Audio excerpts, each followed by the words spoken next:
Assalamualaikum warahmatullahi wabarakatuh. Perkenalkan, nama saya Rizky Akbar.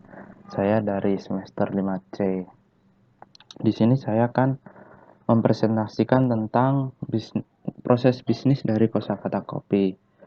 Nah, kebetulan kosakata kopi ini salah saya satu foundernya. Jadi prosesnya bisa saya pahami dengan baik. Nah, yang pertama yaitu marketing. Nah, marketing yang saya tekankan terutama kepada tim saya yaitu purchase funnel ini, yaitu bagaimana kita membangun brand awareness dari konsumen atau dari calon konsumen lalu hingga menjadi action. Nah, bagaimana caranya membangun awareness itu? Yaitu yang pertama dengan iklan, kemudian dengan promo dan kolaborasi. Nah, iklan sendiri kita promosikan terutama lewat sosial media. Ini adalah akun Instagram dari Kosakata Kopi. Nah, di sini banyak informasi mengenai kosakata kopi maupun seputar informasi tentang dunia kopi itu ada semua di sini. Lalu yang kedua yaitu influencer. Kita juga beberapa kali mengendorse influencer untuk mempromosikan akun Instagram kita, juga produk-produk yang ada di dalamnya. Nah, target kita yaitu influencer yang ada sekitaran Pasuruan. Jadi, target market kita adalah warga sekitar Pasuruan. Nah, lalu yang ketiga yaitu akun kuliner. Nah, kebanyakan orang itu setelah kita research mencari referensi entah itu kuliner, entah itu tempat nongkrong, itu semua ada di Instagram, terutama di Instagram tentang perkulineran. Nah, kita di sini bayar mereka untuk mempromosikan produk kita dan tempat berjualan kita. Minimal target kita akun kuliner ini mempunyai minimal 10.000 followers. Jadi bayangkan ketika ada 4 atau 5 akun kuliner yang kita hire untuk promosikan produk kita. Tentu target market kita sangat luas, bisa mencapai puluhan ribu. Nah, lalu yang kedua yaitu promo. Kita adakan promo di sini. Kita berulang kali mengadakan promo untuk menarik minat konsumen, terutama ketika ada event, kemudian atau kita rasa kita butuh menaikkan lagi nama brand kita. Nah, yang pertama yaitu seperti ini. Ada promo buy one get one. Terus setiap Jumat kita juga ada promo yang selalu kita lakukan yaitu buy two get one. Di mana kita membeli 2 produk dari Kosakata akan mendapatkan satu produk dengan gratis. Dan seperti ini beli kopi dapat angpau ini waktu itu tahun baru Imlek. Nah, di sini nanti siapapun yang beli akan mendapatkan angpau yang isinya bervariasi. Nah, lalu yang ketiga yaitu kolaborasi. Nah, di era yang sekarang kolaborasi menurut kami sangat penting karena bisa scale up bisnis kita, juga menaikkan exposure terhadap bisnis kita. Nah, yang pertama yaitu seperti ini. Kita pernah bekerja sama dengan toko vape. Nah, setiap pembelian di sana akan mendapatkan kopi kita. Nah, lalu yang kedua yaitu bekerja sama dengan beberapa band untuk mengisi di tempat kita. Jadi mereka juga membutuhkan panggung untuk promosi band mereka, sedangkan kita juga membutuhkan mereka untuk menarik minat konsumen untuk ya sekedar menikmati musik saat nongkrong. Nah, yang selanjutnya yaitu proses produksi. Nah, proses produksi kami itu dimulai dari pemilihan bahan baku. Nah, ini salah satu contohnya. Kita cari biji kopi itu sampai ke Ijen, ke Malang, ke sekitaran produsen kopi yang ada di Pasuruan. Nah, semua kita seleksi, kita coba satu persatu mana yang sekiranya harga dan kualitas cita rasa itu bisa mendongkrak produk kita. Lalu yang kedua yaitu pemilihan dan maintenance alat. Nah, kita ada pemilihan alat-alat. Jadi mulai dari mesin kopi, mulai kemudian grinder atau penggiling kopi, terus skill kopinya, itu semua harus dipikirkan dengan baik dan benar karena itu akan mempengaruhi cita rasa hasil dari ekstraksi kopi yang kita buat. Kemudian alat-alat untuk membantu membuat produk seperti powder milk, terus milk jug segala macam juga harus kita pikirkan, terutama durability-nya dan efisiensinya. Nah, yang ketiga itu desain. Jadi kita juga ada tim untuk mendesain.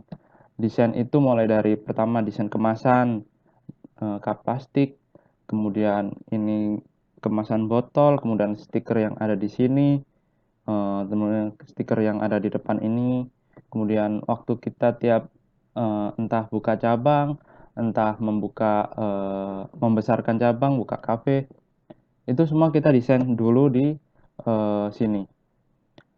Kemudian desain konten yang ada di Instagram tadi, konten video yang akan kita promosikan, konten-konten yang akan kita kirimkan ke influencer ataupun ke akun kuliner yang tadi, kita juga desain terlebih dahulu. Nah, yang terakhir yaitu meracik produk. Nah, peracikan di sini tuh kita harus kontrol betul-betul. Semua kita melalui proses yang namanya percobaan ya. Jadi kita cari di mana komposisi yang pas antara seperti susu, gula, atau untuk produk yang non kopi itu berapa takaran untuk sirupnya, berapa takaran untuk toppingnya, berapa takaran untuk es batunya. Kita harus pertimbangkan semua dengan betul sehingga ketemu rasa yang pas sekiranya untuk di semua lidah konsumen kita. Nah, lalu yang ketiga tentang finance atau finansial. Yang pertama yaitu harus ada laporan project.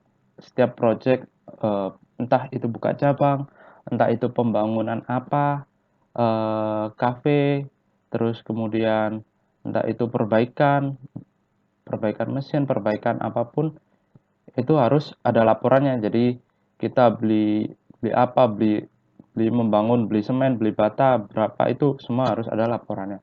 Yang ketiga yaitu laporan harian. Yang kedua, maaf, itu laporan harian, yaitu di mana pegawai kita harus membuat laporan harian yang isinya yaitu berapa penjualannya, kemudian berapa uang yang masuk, itu harus sesuai dengan jumlah penjualan. Terus makanannya itu laku berapa, pengeluaran itu berapa, katakan untuk es batu atau untuk kemudian bahan baku seperti susu, terus kemudian mungkin ada iuran sampah, mungkin untuk ada tagihan listrik, itu harus ada laporan harian. Nah, kemudian ada laporan bulanan, ya ini yang terdiri dari yang pertama namanya cash flow. Cash flow itu uang masuk dan uang keluar, jadi ada laporan transaksi mulai tanggal 1 sampai akhir bulan atau tutup bulan, itu keluarnya apa aja, pemasukannya apa aja. Nah, yang terakhir yaitu nanti dari cash flow itu tadi, kita juga bikin laporan laba ruginya. Laporan laba rugi ini nanti ada isinya pengeluaran bulanan kita apa, keuntungan kotornya apa aja, totalnya berapa, kemudian kita kurangi dengan berapa jumlah pengeluaran bulanan seperti biaya sewa tempat, biaya listrik, biaya untuk bayar pegawai, dan sebagainya. Nanti akan ketemu laba bersihnya. Jadi di sini alat atau media yang kita gunakan yaitu Gobis, disediakan oleh Gobis.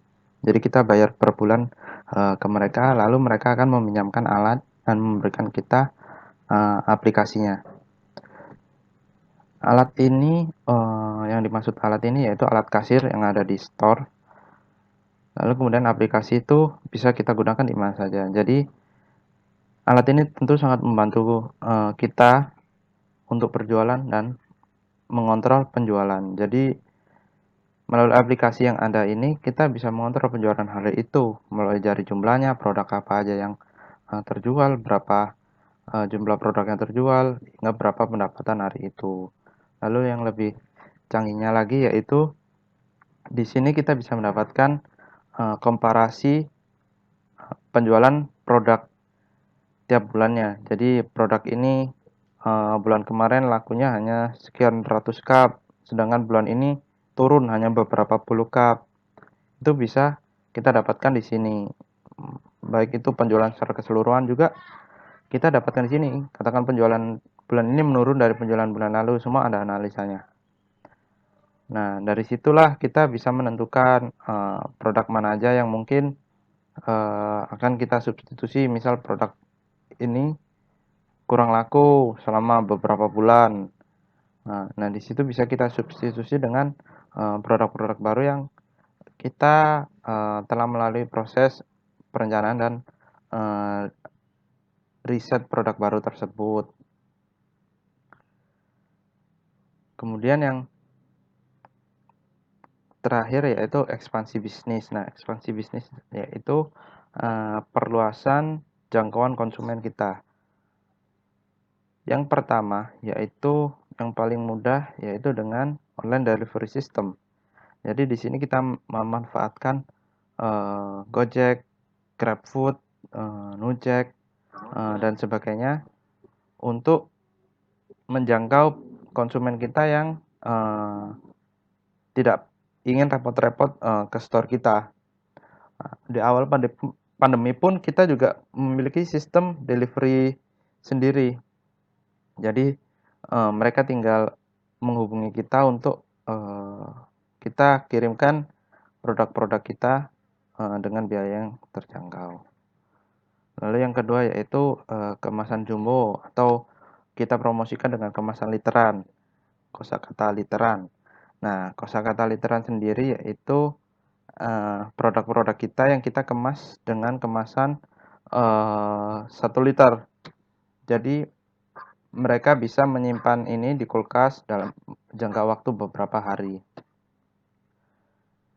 Nah, kemasan jumbo ini target pasarnya waktu itu adalah yaitu orang-orang di luar area Pasuruan, terutama kota-kota besar seperti Sidoarjo, Surabaya, kemudian Malang.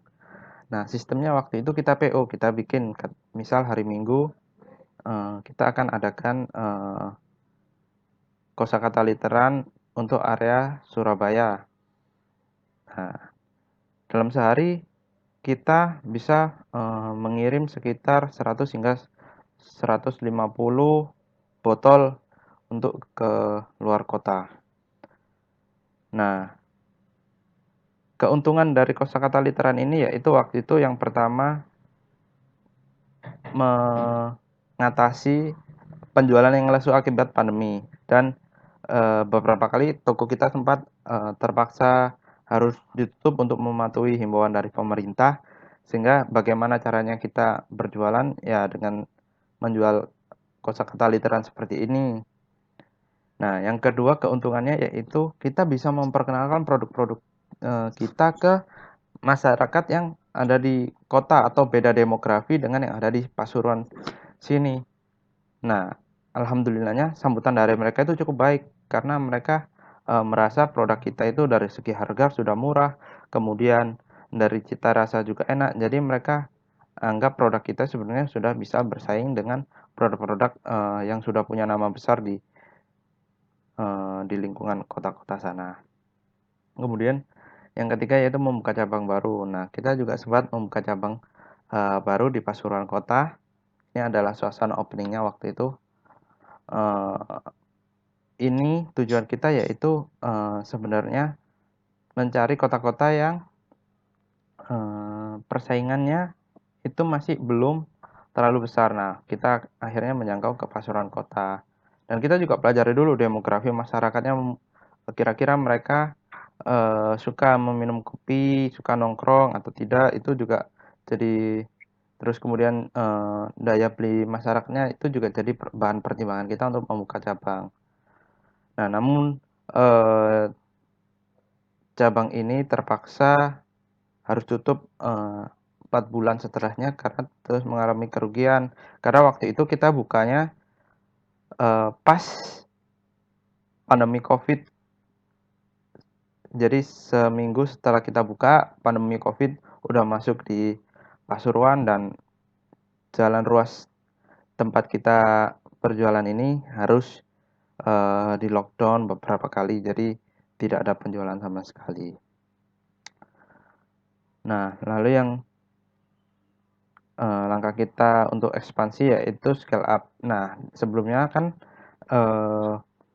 konsep kita yaitu take away, di mana kita hanya berjualan di pinggir jalan dengan kontainer, lalu orang beli, lalu pulang. Memang ada beberapa kursi di situ untuk menunggu, tapi kondisinya kursinya terbatas dan suasananya kurang nyaman untuk mungkin orang sekedar nongkrong. Nah, lalu kita scale up cabang kita menjadi konsepnya semi cafe. Jadi di sini kita juga tidak hanya berjualan minuman, tapi juga berjualan makanan. Lalu nanti ada live musik seperti yang saya sampaikan tadi, lalu ada beberapa event juga bisa dilakukan di sini seperti kita adakan lomba game dan sebagainya.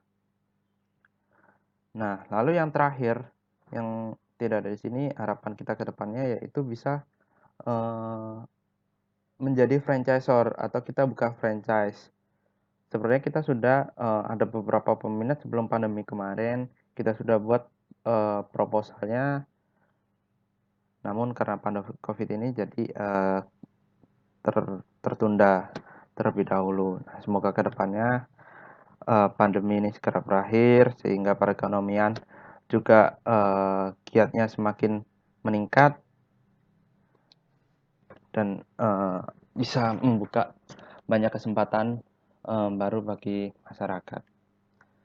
Sekian presentasi proses bisnis kosakata kopi dari saya. Apabila ada kesalahan, mohon maaf. Terima kasih atas perhatiannya. Assalamualaikum warahmatullahi wabarakatuh.